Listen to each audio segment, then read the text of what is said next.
সুন্দরবন বিশ্বের সর্ববৃহৎ ম্যানগ্রোভ বনাঞ্চল, রয়্যাল বেঙ্গল টাইগারের বাসস্থান, ইরাবতী ডলফিন বা শুশুকের বাসস্থান এবং বাংলাদেশের গর্ব, যেটা কিনা আগামী 100 বছরের মাঝে সম্ভবত ডুবে যাবে। আমরা সারা পৃথিবীর মানুষ একতাবদ্ধ হয়ে, জোটবদ্ধ হয়ে যেভাবে করে তুমুল উদ্যমে সারা পৃথিবীকে ডুবিয়ে ফেলা একটা উপক্রম নিয়েছি, তার প্রথম শিকার হতে পারে সুন্দরবন। কেননা সারা পৃথিবীতে যে হারে সমুদ্র সীমার উচ্চতা বাড়ছে, তার চেয়ে 4 গুণ দ্রুততায় সমুদ্র সীমার উচ্চতা বাড়ছে সুন্দরবনে। অর্থাৎ হয়তো 2100 সালের মধ্যে সুন্দরবন পুরোপুরি প্লাবিত হয়ে যাবে। অতএব আমরা যদি একটু সৌভাগ্যবান হয়ে যাই, তাহলে হয়তো আমাদের জীবদ্দশা সুন্দরবনকে পুরোপুরি প্লাবিত হয়ে যেতে দেখতে হবে না। কিন্তু বাংলাদেশের নাগরিক হিসেবে এত বড় আফসোস নিয়ে যে আমরা মারা যাব, যে সুন্দরবনকে আমরা দেশের গর্বকে চোখের সামনে ধ্বংস হয়ে যেতে দেখিনি, এটা বাংলাদেশ সরকার সহ্য হচ্ছে না। এই জন্য বাংলাদেশ সরকার খুবই চমৎকার এবং সময়োপযোগী এবং যুগোপযোগী প্রজেক্ট হাতে নিয়েছে, যাতে কিনা আমাদের চোখের সামনে সুন্দরবনকে আমরা ধীরে ধীরে ধ্বংস হয়ে যেতে দেখি। সুন্দরবন থেকে প্রায় 12 কিলোমিটার দূরে অবস্থিত নির্মাণাধীন রামপাল বিদ্যুৎ কেন্দ্র 1320 মেগাওয়াট ক্ষমতা সম্পন্ন। এই কেন্দ্রের জ্বালানি হিসেবে ব্যবহার হবে কয়লা। হ্যাঁ, তাহলে তো ভালোই, আমরা তো ডিজিটাল বাংলাদেশ বানাচ্ছি। তো যদি ইলেকট্রিসিটি না থাকে, আমরা ডিজিটাল বাংলাদেশ কিভাবে বানাবো? ডিজিটাল যন্ত্রপাতি চালাতে তো ইলেকট্রিসিটি লাগে। আর কি কয়লা বলে তোমরা এরকম করতেছো? ইউ রেসিস্ট, কয়লা কালো বলে এরকম করতেছো? কালো বড় ভালো, কালো ঘরের আলোক, আনো আরো কালো আনো, সমস্যা কি?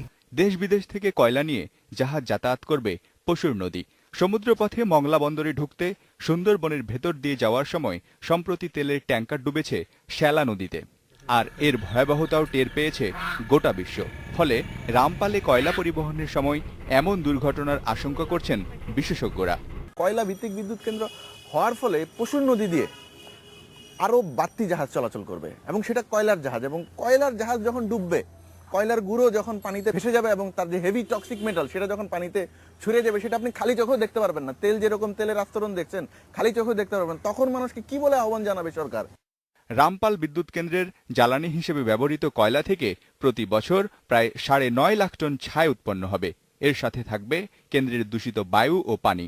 আচ্ছা ঠিক আছে, বুঝলাম সমস্যা আছে, কিন্তু সরকার যেহেতু এরকম একটা প্রকল্প হাতে নিছে, নিশ্চয়ই সরকারের কোনো একটা প্ল্যান আছে। নিশ্চয়ই আমাদের মন্ত্রী শান্তি, তাদের মাথায় তো অনেক বুদ্ধি, তাদের নিশ্চয়ই কোনো না কোনো পরিকল্পনা আছে। দেখি তারা কি বলে। সকলেরই একটা লক্ষ্য যেন পরিবেশটা দূষিত না হয়। তা এখন টেকনোলজি এমন ইমপ্রুভ করেছে, উন্নত হয়েছে, তারা এমন মেশিন বানাবে না যে ঘোড়ার সালে যে ধরনের ইয়ে হয়, বায়ু দূষিত হয়, সেই ধরনের মেশিন এখন বানাবে না কেউ। না বানাবে না, ওরা বানাবে না এরকম মেশিন। ভালো চলে যে ছেলেরা মেশিন বানাবে, আমাকে চিনি, ও ভালো চলে। ওই এমন কোনো মেশিন বানাবে যেটা খারাপ কাজ করে। ভালো মানুষ ভালো কাজ করে। এর সঙ্গে একমত নন বিদ্যুৎ বন্দর রক্ষা জাতীয় কমিটি। কয়লা বিদ্যুৎ কেন্দ্র থেকে যে শব্দ হবে সেটা তো হবেই, কয়লা বিদ্যুৎ কেন্দ্রের জন্য যে জাহাজ চলাচল করবে সেটা তো হবেই, কয়লা বিদ্যুৎ কেন্দ্র থেকে যে পানি নির্গত হবে সেটা তো ঘটবে। সেটা আপনি যে টেকনোলজি ব্যবহার করেন, সেই দূষণগুলো নিয়ন্ত্রণ করা যাবে, এরকম কোনো টেকনোলজি নাই। আরে বজার ছেলে কি বলে? বজার ছেলে কি রকম ছাগলের মতো লম্বা চুল? তুই কিছু জানোস? পড়াশোনা কিছু করস? সারাদিন তো চুলের মধ্যে তেল লাগাস। হ্যাঁ, তুই কিছু জানোস? খারাপ ছেলে, এসব ছেলে পেলে কথা কান দিবেন না। নষ্ট হয়ে যাওয়া ছেলে, উচ্ছন্নে যাওয়া ছেলে পেলে কিছু জানে? একটা প্রশ্ন হচ্ছে যে ফ্লাই অ্যাশ নিয়ে যে প্রশ্নটা, 50,000 টন ফ্লাই অ্যাশ তৈরি উৎপাদন, তার থেকে বটমে চলে যাবে 200,000 টন। তার মানে কিছুক্ষণের জন্য হলেও ওই অ্যাশ পন্ডে ওই অ্যাশ থাকবে। ওই কিছুক্ষণটা তো খুব বিপজ্জনক। যে কোনো সময় যদি বন্যা হয়, পানিতে গিয়ে মিশে গেলে এটা ভয়াবহ একটা এফেক্ট হবে। This guy looks important. Dhaka ইউনিভার্সিটির প্রফেসর এম আকাশ খুবই গুরুত্বপূর্ণ একটা কথা কিন্তু উনি বলে হয়েছে। কয়লা তুমি যেটা দিয়ে পোড়াও না কেন, ধরো বাতাস দিয়ে পোড়াও আর সোনা, সোনা দিয়ে ধাতু দিয়ে পোড়াও, যাই দিয়ে পোড়াও, একটা ছাই তো হবে। তাহলে এই ছাই কই যাবে? তাহলে দেখি তো সরকারের উত্তর কি। সরকারের পক্ষের এক লোক আছে, দেখি সে কি বলে।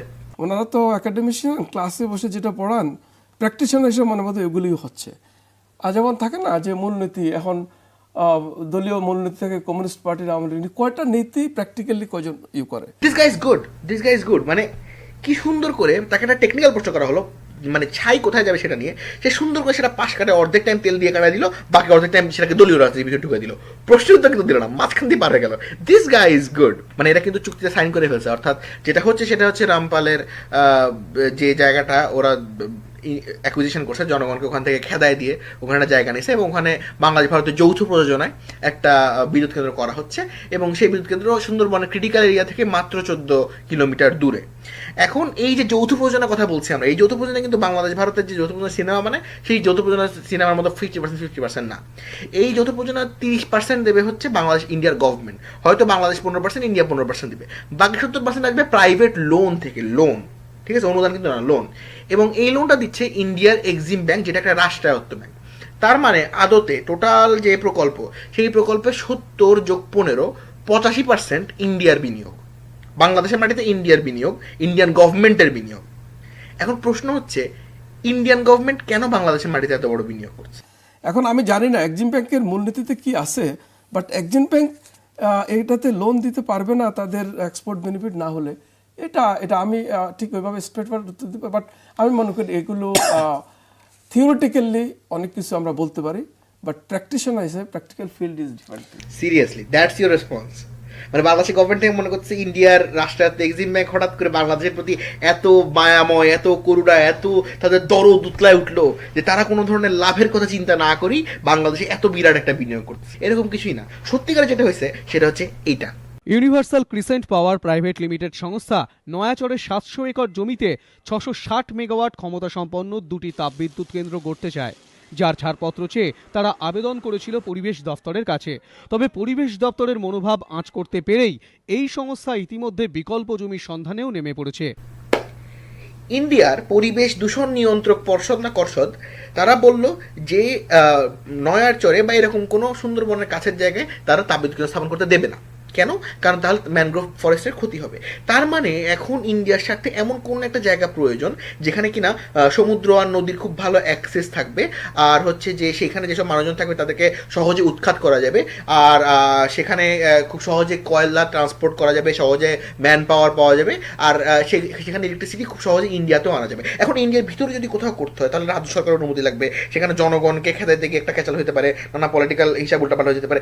হ্যাঁ, নিশ্চয়ই আশেপাশে কোনো না কোনো একটা দেশ আছে ছোটখাটো যেখানে সরকার আমাদের ক্ষমতায় নিজেদের ক্ষমতা টিকিয়ে রাখে, আর প্রয়োজনে হাতুড়ি ছাবল খুন্তা দিয়ে নিজের জনগণকে নিজেই জমি থেকে তুলে দেবে, আর আমাদেরকে সেখানে তাপবিদ্যুৎ কেন্দ্র করতে দেবে, সেই তাপবিদ্যুৎ কেন্দ্র থেকে আমাদেরকে ইলেকট্রিসিটি আনতে দেবে।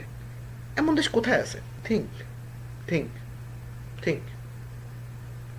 এমন দেশটি কোথাও খুঁজে পাবে না কো তুমি, নিজের পায়ে কুড়াল মারে আমার জন্মভূমি, সে যে আমার জন্মভূমি, সে যে আমার জন্মভূমি। আমি জানি আমি খারাপ গাই না, আমি এক্সাজারেট করতেছি না, সত্যি, ট্রাস্ট মি। আসলে জনগণকে ওখান থেকে খেলা দেওয়া হয়েছে, মানে প্রায় 400টা পরিবারকে ওখান থেকে তুলে দেওয়া হয়েছে পুরোপুরি। আর ওদের ওখানে বসত বাড়ি ছিল, ঘের ছিল, ওদের ওখানে একটা জীবন ছিল, ওদেরকে জোরপূর্বক ওখান থেকে খেলা দেওয়া হয়েছে। 1982 সালের আইন অনুযায়ী এভাবে করে কোনো জায়গায় ভূমি অধিগ্রহণ করতে হলে প্রথমে একটা 3 দফা নোটিশ দিতে হয়। এরপর যদি জনগণের কোনো ধরনের অবজেকশন থাকে তাহলে তারা জানাইতে পারে, জানানোর পরে প্রবলেম রিজলভ করে এরপরে ভূমি অধিগ্রহণ করা যায়। আর এইখানে সরকার নিজেরা গুন্ডা লালায় দিয়ে মানুষকে ওখান থেকে খেলা দিয়েছে, আর মানুষ যখন কমপ্লেন করছে তাদের কমপ্লেন কেউ আমলে নেয় নাই। যে জমি থেকে মানুষকে খেলা দেওয়া হয়েছে সেই জমি থেকে বছরে 62,000 মেট্রিক টন চাল আসতো এবং অন্যান্য শস্য আসতো, ওইখানে চিংড়ির ঘের ছিল, এবং যে ড্রেজিং করা হবে সেই ড্রেজিংয়ের কারণে পুরো এলাকার যে জলজ পরিবেশ আছে সেটা ক্ষতিগ্রস্ত হতে পারে, এবং সেই এলাকার যে বুমিং বিজনেস, যে চিংড়ির ব্যবসা, সেটা ক্ষতিগ্রস্ত হতে পারে। তাছাড়া এনভায়রনমেন্টাল ইম্প্যাক্টটা ভয়াবহ, যে সালফার গ্যাস, যে নাইট্রোজেন গ্যাস বেরোবে, সেই সালফার গ্যাস আর নাইট্রোজেন গ্যাসের কারণে অ্যাসিড বৃষ্টি হতে পারে, আর সেই সালফার আর নাইট্রোজেন গ্যাসে যদি কেওড়া গাছ এফেক্টেড হয়, আর সেই কেওড়া গাছের পাতা খায় আমাদের হরিণ, আর সেই হরিণ যদি সেই কেওড়া গাছের পাতা খায়, হরিণ এফেক্টেড হবে, হরিণ এফেক্টেড হলে বাঘ এফেক্টেড হবে, মানে বেসিক্যালি পুরো সুন্দরবনের ইকোসিস্টেমই পুরোপুরি একটা মানে ডিজায়ারের মধ্যে চলে যাবে। কারণ বাংলাদেশের লতে আছে 10 কিলোমিটারের মধ্যে কোনো পাওয়ার প্ল্যান্ট বানানো যাবে না, আমরা তো 10+4 14 কিলোমিটার দূরে করছি, কাজে we are clear by the law. অথচ ইন্ডিয়ার আইনে কিন্তু ক্লিয়ারলি বলা আছে 25 কিলোমিটারের মধ্যে কোনো পাওয়ার প্ল্যান্ট করা যাবে না, কিন্তু বাংলাদেশে কোনো আইন নেই, এই আইনের ফাঁক দিয়ে বের হয়ে গেছে। তাপবিদ্যুৎ কেন্দ্রে যে কয়লা ব্যবহৃত হবে সেই কয়লা আনা হবে, বলা হচ্ছে সাউথ আফ্রিকা থেকে আনা হবে, অস্ট্রেলিয়া থেকে আনা হবে, ইন্দোনেশিয়া থেকে আনা হবে, আর চিপা দিয়ে ছোট্ট করে ঢুকে দেওয়া হয়েছে ইন্ডিয়া থেকেও আনা হইতে পারে। যে তাপবিদ্যুৎ কেন্দ্রের 75% মতো ইন্ডিয়ার বিনিয়োগে বানানো, সেই তাপবিদ্যুৎ কেন্দ্রের 50% ইন্ডিয়া ওন করে, সেইখানে কয়লা কোথা থেকে খুব সহজে বলা যায়, কস্ট বেনিফিট অ্যানালাইসিস হ্যান বুঝুকি দিয়ে ওরা ঠিকই বলবে আমরা ইন্ডিয়া থেকে কয়লা আনবো। আর ইন্ডিয়া থেকে কয়লা আনতে গেলে তারা কীভাবে করে আনবে, ইন্ডিয়ার যে কোল ইন্ডিয়ার কয়লা, সেই সরকারি কয়লা আমাদের কাছে বেচবে, সেই সরকারি কয়লা ওরা কীভাবে আনবে, সমুদ্রপথে আনবে। সমুদ্রপথে যখন কয়লার ট্যাঙ্কার পশুর নদী দিয়ে ঢুকবে, কিছুদিন আগেই ওইখানে কয়লার ট্যাঙ্কার ডুবে তেলে পুরো ভেসে গেছে জায়গাটা, তখন গভর্নমেন্ট কিছু করতে পারে। গভর্নমেন্টের কাছে তখন একমাত্র পদক্ষেপ ছিল কি, জনগণকে তারা বলছে আপনার মাছের জাল দিয়ে তেল ধরেন, মাছের জাল দিয়ে তেল ধরে তুলে নিয়ে আসেন, আমরা কিছু করতে পারবো না। সেই গভর্নমেন্ট এখন বলতে যাচ্ছে যে বছরে 400টা 500টা ট্রিপ হবে, এই কয়লা নিয়ে যাবে পশু নদী দিয়ে, এবং সেই রিস্ক নাকি তারা ম্যানেজ করতে পারবে। সেই রিস্ক ম্যানেজমেন্টের কোনো হিসাব কোনো রিপোর্টে তারা দেখায় নাই। অতএব যে পরিস্থিতিতে আগাচ্ছে সেটা বেসিক্যালি মানে বাংলাদেশের কিছুই পাওয়ার নেই এখান থেকে। তার চেয়ে বরং আমাদের গভর্নমেন্ট যদি হাইড্রো ইলেকট্রিসিটি ড্যাম বানাতে চায়, সাঙ্গু আর মাতা মুহূর্তে 2টা স্পট আমাদের পিডিবি অলরেডি তারা সেটাকে স্পেসিফাই করছে যে সাঙ্গু আর মাতা মুহূর্তে 2টা স্পটে হাইড্রো ইলেকট্রিসিটি প্ল্যান করা যায়। তারা বাংলাদেশে উইন্ড ইলেকট্রিসিটির একটা বিরাট ফিল্ড আছে, বাংলাদেশের প্রত্যেকটা বাসায় বাসায় সোলার প্যানেল দিয়ে প্রচুর পরিমাণে ইলেকট্রিসিটি উৎপাদন করা যায়।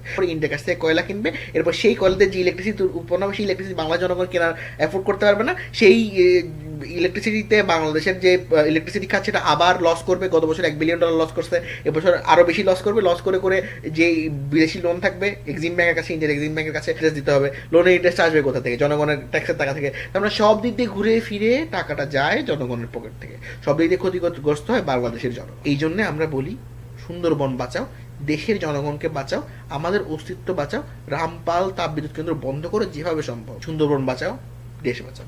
ধন্যবাদ সবাইকে।